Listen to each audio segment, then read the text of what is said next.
بسم اللہ الرحمن الرحیم۔ السلام علیکم ورحمۃ اللہ وبرکاتہ۔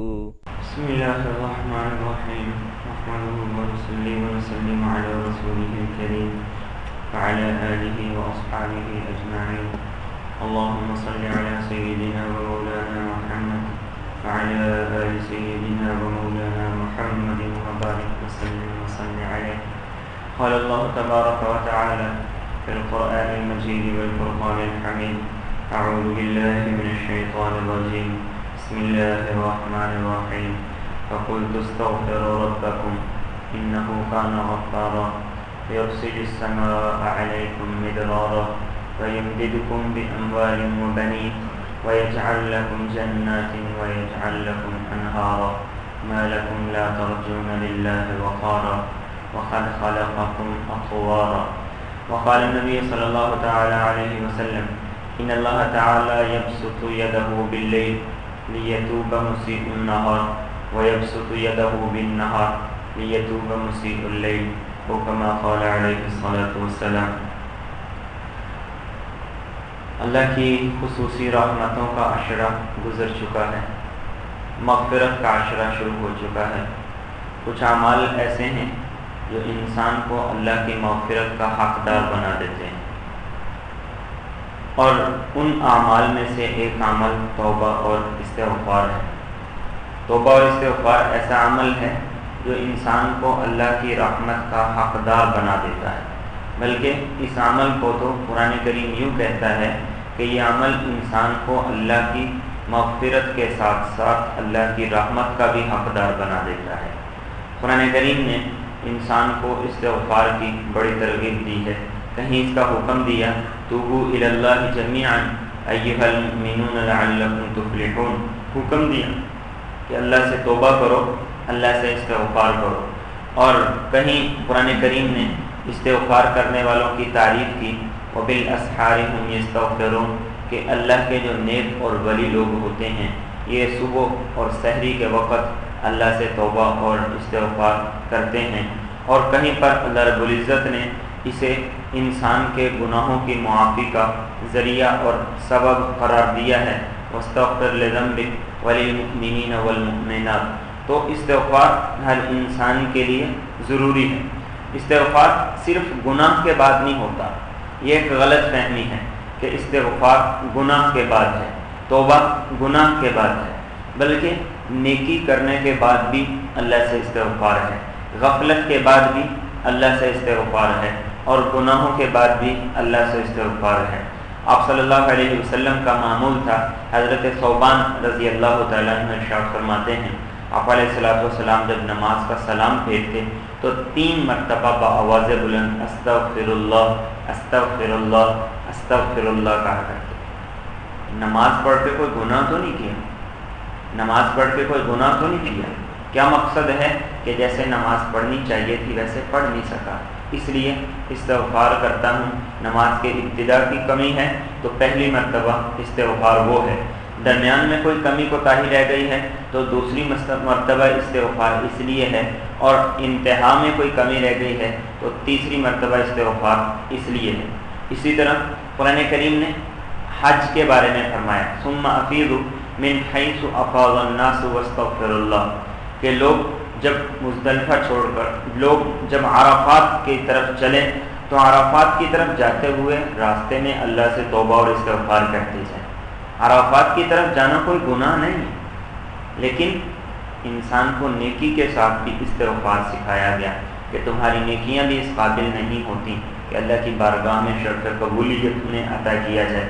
اور خود آپ علیہ السلام کو اللہ رب العزت نے یہ حکم دیا: واستغفر لذنبک وللمؤمنین والمؤمنات، کہ آپ بھی اللہ سے استغفار کیجیے، مومنین کے لیے بھی کیجیے اور مومن عورتوں کے لیے بھی کیجیے۔ خود گویا آپ علیہ السلام کو بھی اللہ نے حکم دے دیا، حالانکہ آپ علیہ السلام تو معصوم ہیں۔ لیغفر لک اللہ ما تقدم من ذنبک وما تأخر، ہر اعتبار سے آپ کا کوئی گناہ نہیں، نہ سابقہ گناہ ہے نہ آئندہ کوئی گناہ ہے، اگلے پچھلے سارے گناہ ہونے سے پہلے ہی اللہ رب العزت نے فرمایا کہ معاف کر دیے گئے ہیں۔ لیکن آپ علیہ الصلوۃ والسلام کو بھی حکم دیا جا رہا ہے کہ اللہ سے استغفار کرو۔ اللہ سے استغفار کرنے کا مقصد کیا ہے کہ ہر انسان اللہ سے استغفار کرنے کا محتاج ہے، ضرورت مند ہے، تاکہ عبادت میں کوتاہی ہے تو اللہ استغفار سے وہ پوری کر دے، زندگی میں غفلت ہے تو اللہ استغفار سے وہ پوری کر دے، اور اگر گناہ ہیں تو اللہ استغفار کے ذریعے سے ان گناہوں کو معاف کر دے۔ آپ صلی اللہ علیہ وسلم نے ارشاد فرمایا ان اللہ تعالی یبسط یدہ باللیل، اللہ رات کو اپنی رحمت کی باہیں پھیلا دیتا ہے، لیتوب مسیء النہار، تاکہ دن کو گناہ کرنے والا اللہ سے استغفار کر لے، ویبسط یدہ بالنہار لیتوب مسیء اللیل، اور اللہ دن کے وقت اپنی رحمت کی باہیں پھیلا دیتا ہے تاکہ رات کے وقت اللہ کی نافرمانی کرنے والا اس سے توبہ اور استغفار کر لے اور اس کی طرف رجوع کر لے۔ اور مومن تو گناہ کو بڑا ہی زیادہ جرم سمجھتا ہے، مومن کے لیے گناہ تو بہت بڑی چیز ہے۔ آپ علیہ الصلوۃ والسلام نے ارشاد فرمایا کہ مومن اور منافق کا ایک فرق یہ ہے کہ مومن کو گناہ اس طرح لگتا ہے جیسے وہ کسی پہاڑ کے نیچے بیٹھا ہوا ہے، اگر اس نے گناہ کیا تو وہ پہاڑ اس کے اوپر گر جائے گا۔ مومن گناہ کو پہاڑ کی طرح سمجھتا ہے، اور فرمایا منافق کی مثال یہ ہے کہ منافق گناہ کو اس طرح سمجھتا ہے جس طرح ناک پر ایک مکھی بیٹھی تھی، تھوڑا سا ہاتھ کا اشارہ کیا اور وہ اڑ گئی۔ فرمایا یہ مومن اور منافق کی علامت ہے، یعنی مومن گناہ سے نفرت کرتا ہے، اور گناہ چاہے چھوٹا ہو یا بڑا، گناہ گناہ ہی ہوتا ہے۔ آگ چاہے چنگاری ہو یا پورا اس کا لاوا ہو، آگ آگ ہی ہوتی ہے۔ آپ علیہ الصلوۃ والسلام نے ایک حدیث میں یوں فرمایا کہ اللہ نے انبیاء میں سے کسی نبی کو یہ وحی کی کہ گناہ کے چھوٹا ہونے کو نہ دیکھو بلکہ میری عظمت اور میری بڑائی کو دیکھو۔ جس کی نافرمانی کر رہے ہو اس کی عظمت اور اس کی بڑائی کو دیکھو گے تو تم کسی گناہ کو بھی چھوٹا نہیں سمجھو گے۔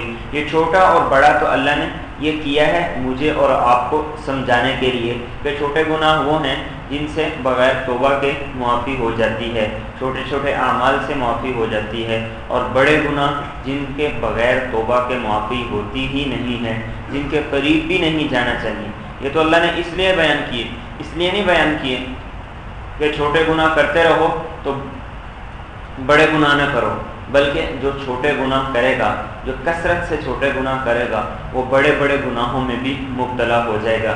ان تجتنبوا کبائر ما تنہون عنہ نکفر عنکم سیئاتکم وندخلکم مدخلا کریما، اور جو بڑے بڑے گناہوں سے بچے گا اللہ اسے چھوٹے چھوٹے گناہوں سے بھی بچا لے گا۔ یہ اللہ تعالیٰ کا نظام ہے۔ آپ صلی اللہ علیہ وسلم نے ایک صحابی رضی اللہ تعالیٰ عنہ کو وصیت کی۔ آپ نے ارشاد فرمایا اقل من الذنوب یہن علیک الموت، اگر تم چاہتے ہو موت کے وقت تمہارے ساتھ سختی نہ کی جائے تو گناہ کم کر دو۔ موت کی سختی انسان کے اوپر اللہ کی طرف سے اس کے گناہوں کا وبال ہوتا ہے، اس کے گناہوں کا وبال ہوتا ہے۔ اسی لیے قرآن کریم نے یہ کہا ان لوگوں کے بارے میں جو اللہ کے نافرمان ہیں، وَلَوْ تَرَىٰ إِذِ الظَّالِمُونَ فِي غَمَرَاتِ الْمَوْتِ وَالْمَلَائِكَةُ بَاسِطُو أَيْدِيهِمْ أَخْرِجُوا أَنفُسَكُمْ، کہ فرشتے ایسے شخص کی روح کو انسان کے جسم میں سے نکالتے ہیں اور اس کو نکالتے ہوئے اتنا زیادہ مارتے ہیں کہ وہ انسان اس وقت اس روح کے نکلنے کی تکلیف محسوس کرتا ہے، اتنی زیادہ تکلیف انسان کو ہوتی ہے۔ تو آپ نے فرمایا اگر چاہتے ہو موت کے وقت سختی نہ ہو، جان آسانی سے نکل جائے، روح آسانی سے پرواز کر جائے، تو فرمایا گناہوں کو کم کر دو۔ وَأَقِلَّ مِنَ الدَّيْنِ تَعِشْ حُرًّا، اگر چاہتے ہو کہ آزاد زندگی بسر کرو تو ادھار لین دین کا معاملہ کم کر دو گے تو زندگی میں